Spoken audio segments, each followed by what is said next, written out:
Shalom anak-anak, pada kesempatan ini Ibu akan membahas kembali atau mereview kembali pembelajaran kita dari bab 1 dan bab 2. Yang pertama, Ibu akan mereview bab 1, yaitu tentang teks laporan percobaan.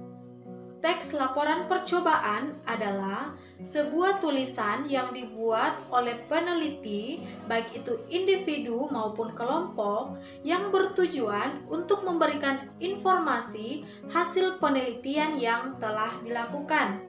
Adapun langkah-langkah dalam membuat teks laporan percobaan, yang pertama kita harus memperhatikan struktur. Apa saja itu? Tujuan. Untuk apa percobaan tersebut kita lakukan? Yang kedua, alat dan bahan. Kita harus mencantumkan alat dan bahan yang kita gunakan dalam percobaan. Yang ketiga adalah langkah-langkah. Tentunya kita akan membuat langkah-langkah dalam melakukan percobaan, mulai dari awal sampai pada akhirnya. Yang berikutnya adalah hasil percobaan. Apapun hasil percobaan yang kita lakukan, harus kita cantumkan. Kemudian yang terakhir adalah kesimpulan. Menuliskan kesimpulan dari hasil percobaan yang telah dilakukan. Oke, anak-anak, tadi yang bagian pertama adalah struktur. Kemudian yang kedua adalah pengembangan kerangka. Pada pengembangan kerangka harus kita lakukan yang pertama adalah harus memenuhi struktur. Yang Ibu sudah jelaskan semua tadi, ada beberapa struktur, semua itu harus dipenuhi. Kemudian yang kedua adalah memperhatikan kaidah kebahasaan yang harus ada pada teks laporan percobaan.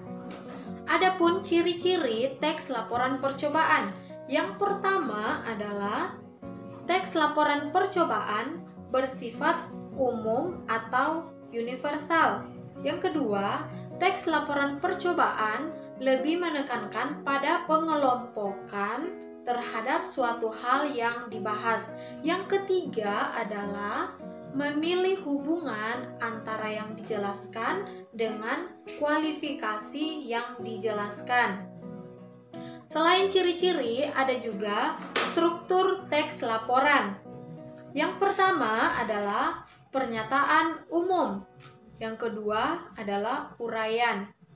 Selain itu, ada juga unsur-unsur kebahasaan teks laporan percobaan. Yang pertama adalah aspek umum atau generik. Yang kedua, kata tugas. Yang ketiga adalah kalimat aktif, uraian kegiatan, kata benda, dan kata teknis. Nah, anak-anak, itu adalah pembahasan atau review dari pembelajaran kita dari bab 1. Sekarang Ibu akan lanjut pada bab 2, yaitu tentang teks pidato persuasif. Pidato persuasif adalah seni mengungkapkan pendapat secara jelas dan logis yang bertujuan untuk meyakinkan audiens untuk melakukan sesuatu. Ada 3 hal yang harus dipersiapkan dalam pidato, yaitu yang pertama, mempelajari topik, yang kedua, memahami tujuan, yang ketiga adalah memahami audiens. Pada bagian berikutnya, dalam menyimpulkan hasil identifikasi pidato persuasif, yang pertama adalah unsur-unsur yang harus diperhatikan, yaitu pembukaan, isi, dan penutup. Dan yang terakhir adalah tujuan pidato persuasif. Yang pertama adalah mempengaruhi atau mempersuasif audiens.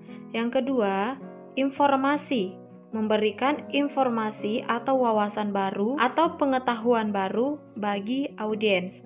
Dan yang terakhir adalah memberikan kesan. Baik anak-anak, demikianlah review yang Ibu dapat berikan. Semoga dapat membantu kalian dalam mempersiapkan UTS. Selamat mempersiapkan diri dan terus semangat. Tuhan Yesus memberkati.